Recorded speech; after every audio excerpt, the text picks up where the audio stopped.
Something you do minutes before bed is quietly turning up bladder pressure. The result is broken sleep, groggy mornings, and a growing risk of constant wake-ups.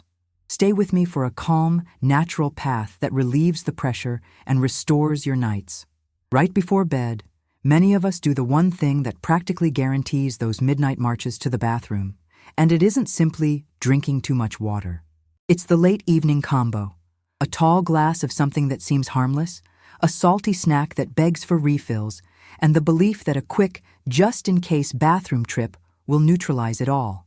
Think iced tea during a late game, a can of diet soda with microwave popcorn, or a small nightcap after streaming that final episode.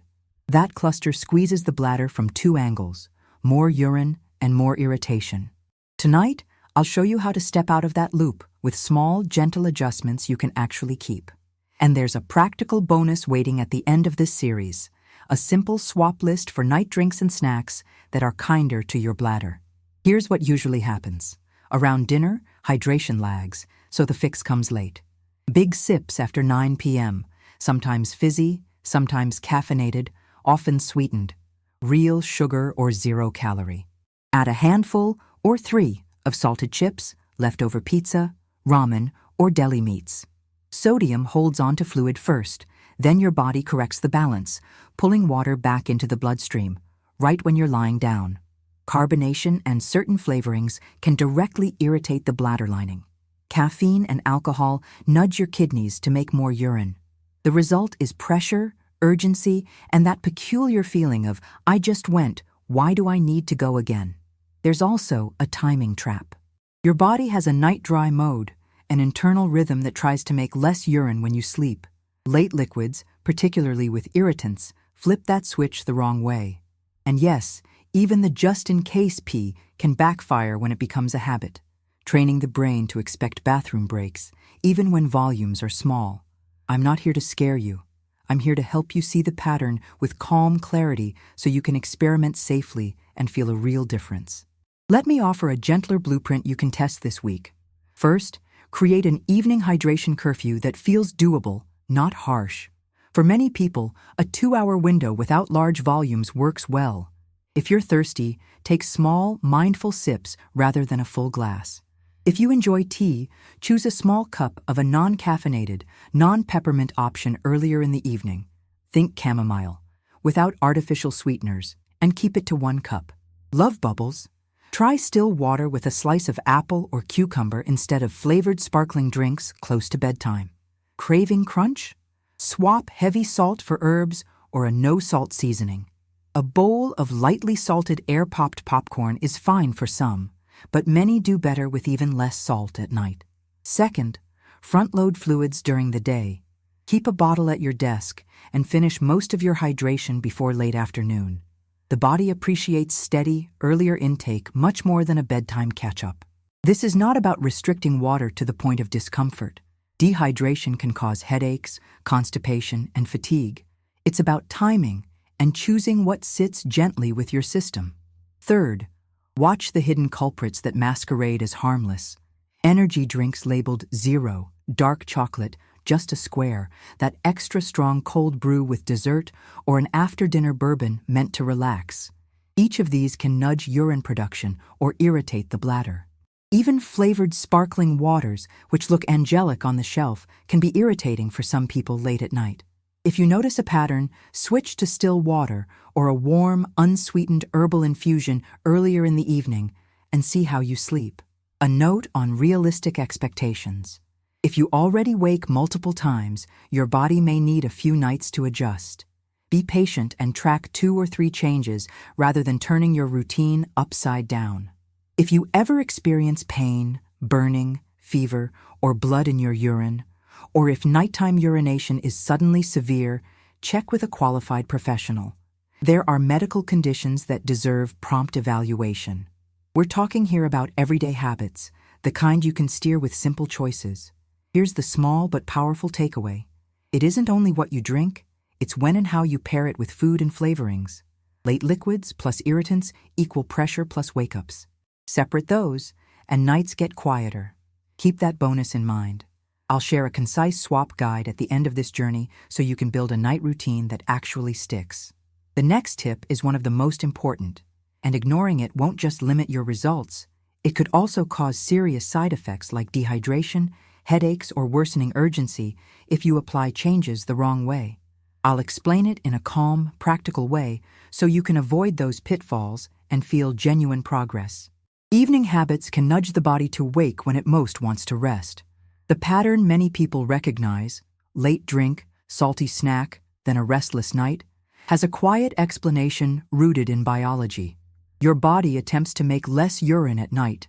It does this through a hormone signal that helps the kidneys conserve fluid while you sleep. When that signal is supported, you drift longer between bathroom trips. When it's challenged by timing and certain ingredients, the message gets drowned out, and the bladder fills when you most want stillness. To work with that rhythm, picture a seesaw. On one side is night dry mode, built for consolidated sleep. On the other are the triggers that push the seesaw down: caffeine, alcohol, excess sodium, carbonation, and some sweeteners or acidic flavors. Caffeine, whether from coffee, green or black tea, chocolate, or an energy drink, can increase urine output and stimulate the bladder. Alcohol, even a modest pour of wine or bourbon, is both diuretic and disruptive to sleep quality.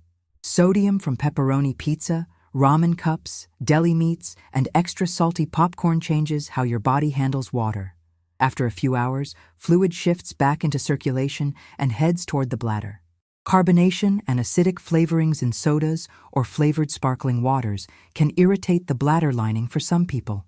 And zero-calorie sweeteners, common in diet sodas and sugar-free desserts, are known triggers in sensitive individuals. This doesn't require perfection. It asks for smart timing. Hydrate earlier, not later. Make your main water intake a daytime routine. Keep a bottle at your workstation and finish most of it by late afternoon. If you enjoy tea, choose non-caffeinated options and keep the serving modest, placed earlier in the evening.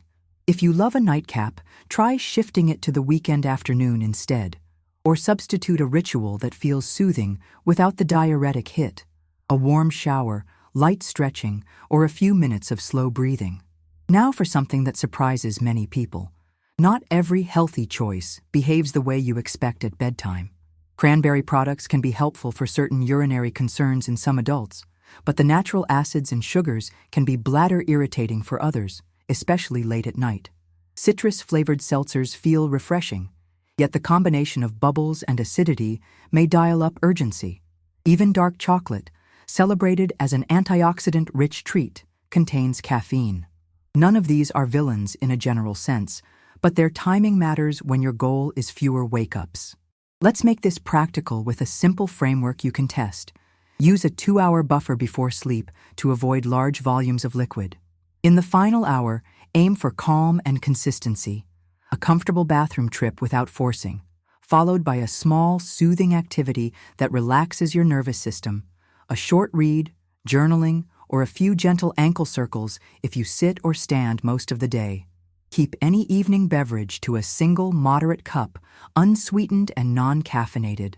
If you prefer a snack, choose something light and low in sodium: plain yogurt with cinnamon, a small apple, or a handful of unsalted roasted pumpkin seeds, a familiar North American staple when fall rolls in. Tracking patterns for a week is immensely helpful. Jot down what you drink after dinner, the time you finish, and how many times you wake. You're watching for cause and effect, not chasing perfection. If you spot repeated triggers, say diet cola with a late slice of pizza, swap one element at a time. This iterative approach is safer than abrupt, sweeping changes, and helps you avoid unintended issues like constipation from underhydrating or headaches from cutting caffeine too quickly. A brief word on when to seek guidance. If you notice burning, pain, fever, blood in your urine, new leakage, or a sudden dramatic change in nighttime urination, reach out to a qualified professional for evaluation. Lifestyle adjustments are powerful, but they're not a substitute for care when red flags appear. Here's the key insight to carry forward. Your biology wants nighttime to be quieter. Support the bladder's clock by adjusting timing, trimming common irritants in the evening, and choosing gentler substitutes. Small, consistent moves accumulate into deeper sleep and calmer nights. Keep going. What comes next ranks among the most important steps, and skipping it won't just blunt your progress. It could bring serious side effects such as dehydration, headaches, or increased urgency if you apply changes incorrectly. I'll walk you through it clearly so you can proceed with confidence and care. You've started to change timing and choose gentler evening drinks. But there's a quiet reason some people still feel that late-night bladder pressure. Irritants that hide in plain sight. They don't always increase fluid volume. They can simply make the bladder more reactive. That's why someone can say, "I barely drank anything," and still wake twice. The culprits are familiar: caffeine, alcohol, sodium, carbonation, certain acids and sweeteners. But the surprise is how they accumulate across the evening. A small square of dark chocolate after dinner, a half-calf coffee at book club, a glass of bourbon, a bowl of extra salt popcorn, and a lemon-flavored seltzer, individually modest, together a persuasive nudge toward urgency. Think of the bladder like a polite neighbor. It tolerates normal activity, but constant knocking wears thin. Caffeine knocks by stimulating the nervous system and slightly boosting urine output. It isn't just coffee. Black and green teas, chai lattes, matcha, energy drinks, and even decaf, which still contains a little caffeine, all count. Alcohol knocks in two ways. It can increase urine production and fragment sleep, so you feel each urge more intensely. Sodium is sneakier. Heavily salted foods, pepperoni pizza, ramen cups, deli sandwiches, buffalo wings, change how your body handles water. Hours later, fluid returns to circulation and fills the bladder when you've just settled into bed. Carbonation and acidic flavors, cola, citrusy seltzers, kombucha, can irritate the lining for sensitive people. Zero-calorie sweeteners like aspartame or sucralose show up in diet sodas, sugar-free desserts, and protein powders, and are common triggers for urgency in some individuals. Here's a twist most of us don't expect. Some healthy choices are not bedtime friendly. Cranberry products can be useful for specific urinary concerns in some adults, yet their natural acids and sugars may aggravate urgency for others when taken late. Dark chocolate, celebrated for antioxidants, still contributes caffeine. A big mug of peppermint tea can feel refreshing, but may be stimulating for certain people near bedtime. None of these are universally bad. Timing, dose, and your own sensitivity determine the effect. To turn this knowledge into calmer nights, try a 7-day evening audit. First, set an irritant curfew. Stop caffeinated drinks by mid-afternoon on weekdays. Aim for before 3 p.m. If that feels abrupt, taper, half-calf this week, decaf next, then herbal on work nights. Second, rethink alcohol. If you enjoy wine or bourbon, move it earlier in the day on weekends or reduce frequency. Notice sleep quality on alcohol-free nights. Many people are surprised by fewer bathroom trips and steadier morning energy. Third, perform a sodium swap after dinner. Replace the usual salty snacks with options that rely on texture and aroma instead of salt. Sliced apple with cinnamon, plain yogurt with a drizzle of honey, if appropriate, a small handful of unsalted roasted pumpkin seeds, or air-popped popcorn seasoned with smoked paprika and a pinch of salt instead of a heavy pour. Fourth, test a bubbles blackout in the final hours before bed. If seltzer is your ritual, enjoy it with lunch and switch to still water with a slice of apple or cucumber in the evening. Fifth, check labels for sweeteners you might overlook. Zero, diet, and sugar-free often mean aspartame, sucralose, or sugar alcohols. These can bother the bladder or bloat the gut, which indirectly increases pelvic pressure. Many North American favorites have easy alternatives. Diet Cola chilled still water with a splash of 100% apple juice earlier in the evening. Sugar-free protein pudding plain Greek yogurt with vanilla and cinnamon. Make your changes one at a time so you can see what actually helps. Keep a small note on your phone, what you consumed after dinner, when you stopped, whether it was carbonated, caffeinated, alcoholic, acidic, or diet, and how many bathroom trips followed. Within a week, patterns emerge. If you're already dealing with frequent wake-ups, you might also notice that forcing a last just-in-case pee can paradoxically make urges more frequent. Instead, aim for a relaxed, unhurried bathroom trip, and resist straining. Training comfort, not urgency, is the goal. 2 guardrails keep this exploration safe and balanced. First, don't underhydrate all day to chase a perfect night. That approach leads to headaches, sluggishness, and constipation, which can worsen bladder pressure. Front-load water intake earlier instead. Second, watch for red flags: burning, pain, fever, blood in urine, new leakage, or sudden dramatic changes should prompt consultation with a qualified professional. Lifestyle strategies complement care.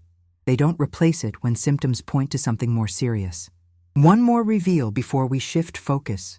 Even when you master evening choices, there's an outside-in pressure that can keep the bladder jumpy. Hours of sitting at a desk or standing on a shift send fluid to the lower legs. When you finally lie down, that fluid returns to the bloodstream and, yes, shows up as urine at precisely the wrong time. Add a snug waistband or a backed-up bowel, and the pelvis feels crowded. The fix is simple and natural, and it starts earlier than you think. The next tip is one of the most important, and ignoring it won't just limit your results. It could also bring serious side effects such as dehydration, headaches, or increased urgency if you attempt changes in the wrong way. I'll explain it with calm, practical steps so you can proceed safely and confidently. You can clean up your cup and plate and still feel pulled out of sleep by that unmistakable pressure. That's because the bladder responds not only to what flows through it, but also to what presses around it. 2 common forces rarely discussed in everyday life do a lot of the pushing: fluid shifting from your legs after long hours upright, and a crowded abdomen when the bowels are sluggish. Add snug waistbands, slouched couches, and stress-tight breathing, and the pelvis becomes a busy intersection right when you want quiet. Picture a typical North American weekday. You commute, sit most of the day, power through emails, grab a salty takeout lunch, and hit the gym or settle in for the game.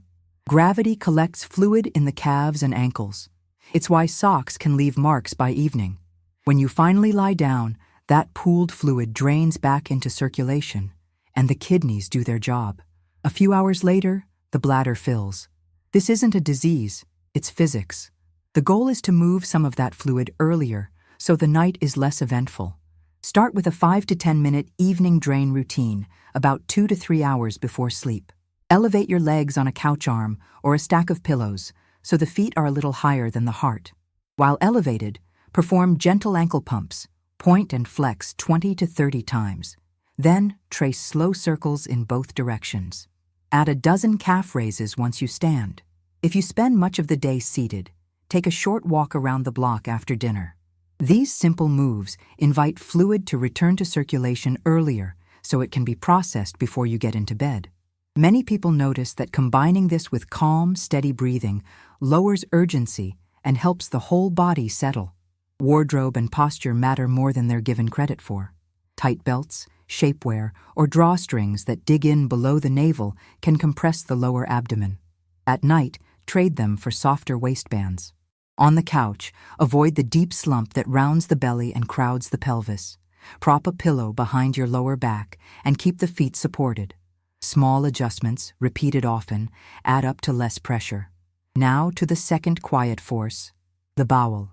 The rectum sits behind the bladder, and when it's backed up, it occupies space the bladder would rather have.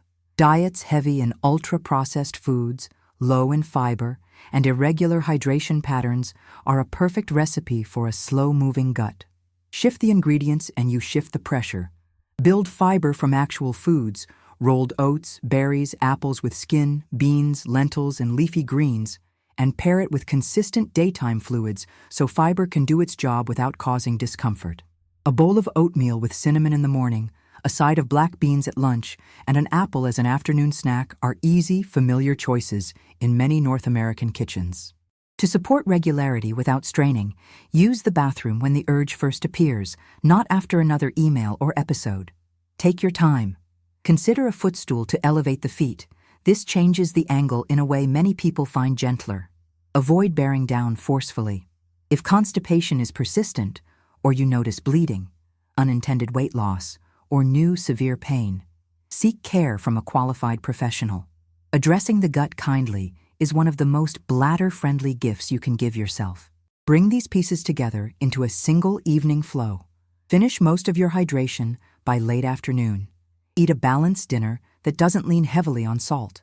An hour or two later, do the leg elevation set with ankle pumps, then an easy walk or a few minutes of relaxed stretches.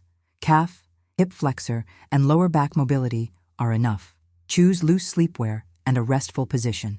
Some people find that side-lying with a pillow between the knees or gentle belly breathing reduces perceived urgency.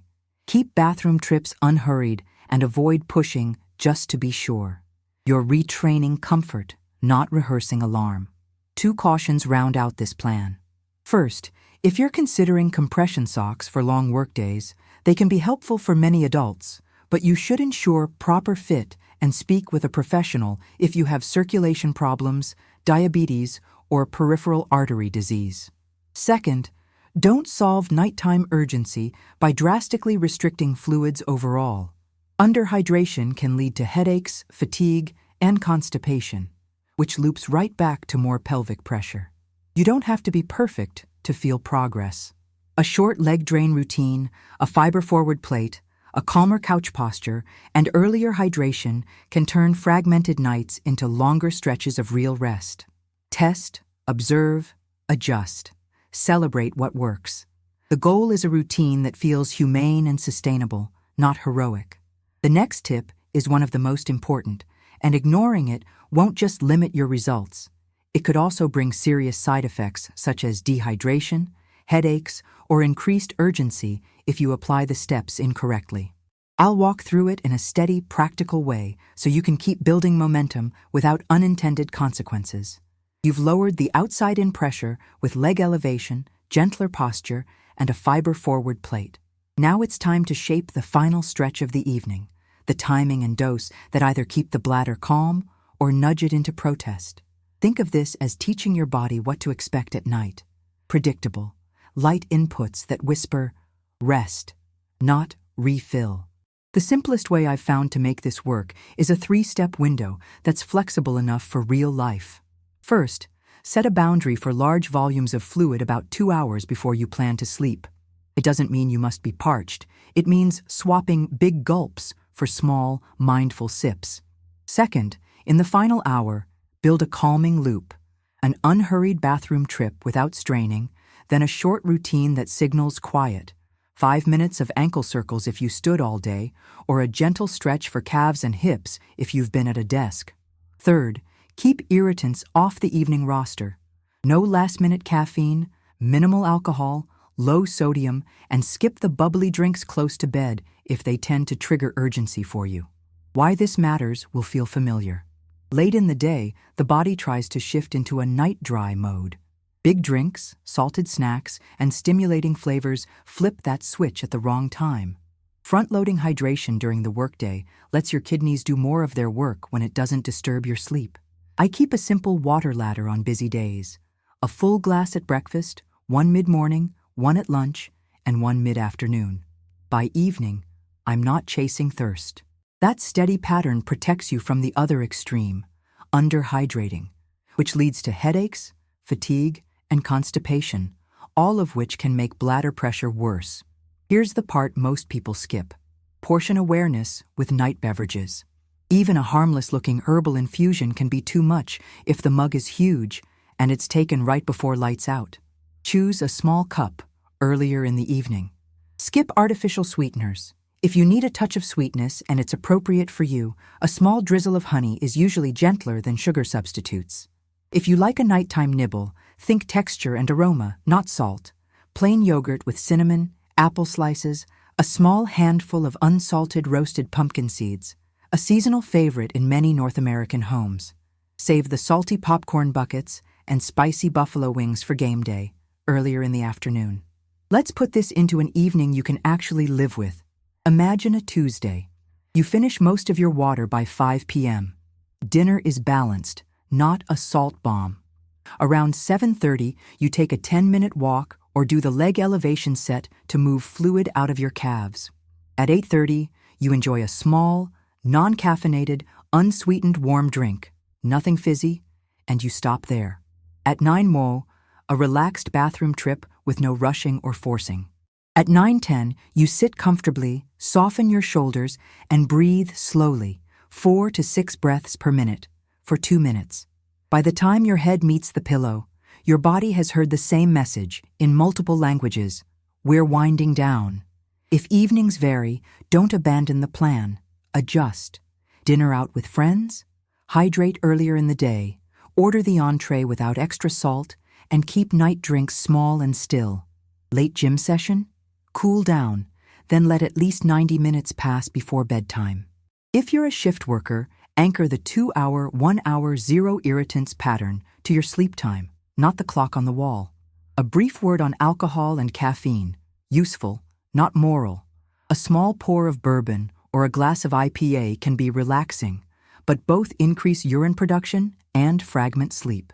If cutting them at night feels like a loss, experiment with a weekend afternoon ritual instead. A backyard barbecue, daytime game with friends, or a leisurely lunch. Caffeine deserves the same curiosity. Try moving your last coffee to early afternoon, then swap to decaf for a week, then to herbal tea on work nights. Many people report fewer wake-ups and steadier energy in the morning with that simple shift. Guardrails keep you safe while you experiment. Do not slash fluids across the board. Daytime hydration supports digestion and prevents the constipation pressure loop. Don't power through new red flags, burning with urination, fever, blood in the urine, new leakage, sudden severe urgency. Those call for professional evaluation. Lifestyle changes complement care. They don't replace it when symptoms point to something more serious. Before we reveal the finishing piece, there's one habit that quietly sabotages progress: the just-in-case trip done with strain. When you push hard on an almost empty bladder, you can irritate the system and train your brain to map urgency where there is none. Replace that with calm visits and patience.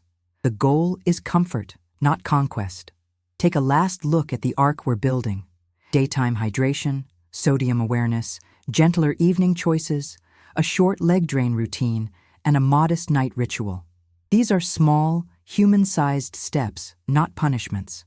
Put them together, and most people feel fewer wake-ups within a week or two. The final piece will tie the pattern together. The precise way to avoid the classic bedtime mistake and a simple preparation method that many find soothing and effective.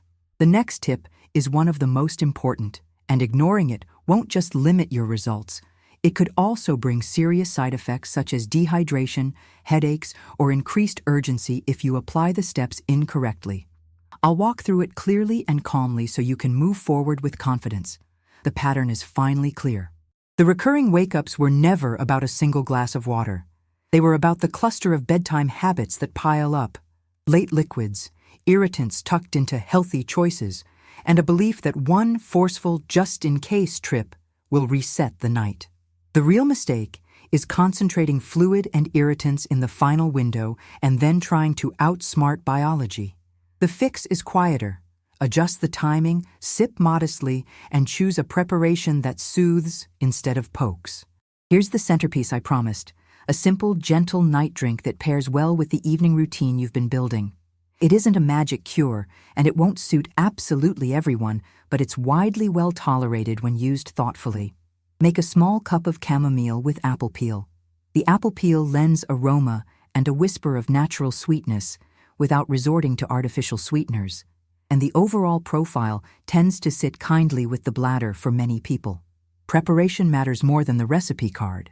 Heat water until it's steaming but not boiling, about the temperature you'd use for green tea. If you have a thermometer, that's roughly 175–195 degrees, 80–90 degrees. Place 1 teaspoon of dried chamomile flowers in a strainer or reusable bag, and add a few thin strips of freshly washed apple peel. Pour the hot water over, cover the cup with a saucer to keep the aromatics in, and steep for 5 to 7 minutes.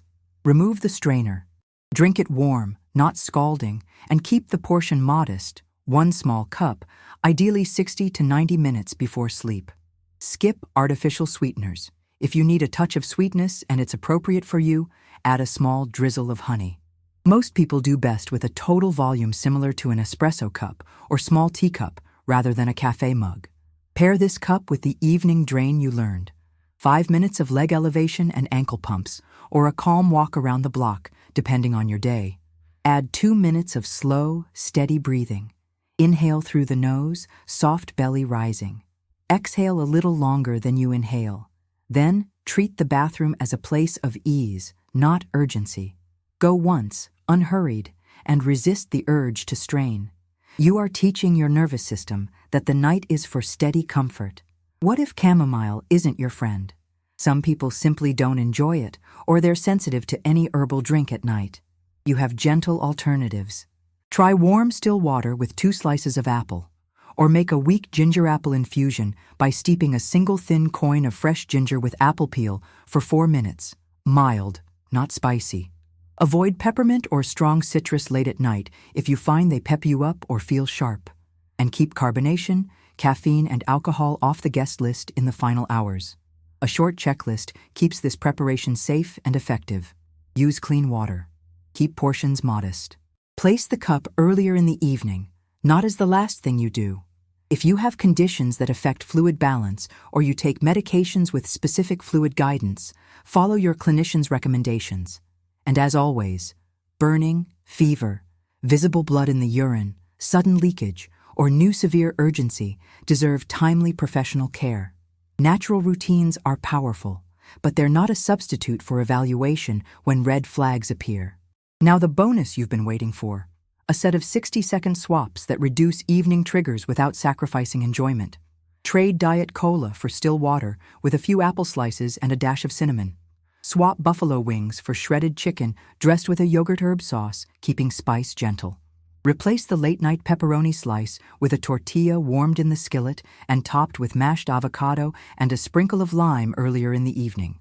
Exchange that huge bowl of salty popcorn for air-popped kernels dusted with smoked paprika and a tiny pinch of salt, served in a small bowl. If chocolate is your comfort, move the square of dark chocolate to after lunch instead of after dinner. Each of these shifts trims irritants and reclaims the night dry signal so your sleep stretches longer between bathroom trips. Give yourself a fair trial, 7 to 14 days of consistent practice. Keep notes, not to police yourself, but to spot the patterns that help the most. Many people notice they wake fewer times, fall back asleep more easily when they do wake, and feel steadier energy the next morning. That improvement is not an accident. It's the direct result of teaching the body a kinder rhythm. I'll close with a reminder that feels simple but changes everything. Small, humane steps, repeated calmly, beat heroic overhauls every time. When you show your body the same cues, earlier hydration, easier food choices, a brief leg drain, a small, well-prepared cup, and unhurried bathroom habits, your nights grow quieter and your days grow stronger. If this guide helped you, consider sharing it with someone who keeps waking up tired. Tap like so the platform shows it to more people, and subscribe to keep practical, science-informed health lessons coming to your feed. We learn better together, and better sleep tonight starts with one small change you can make today.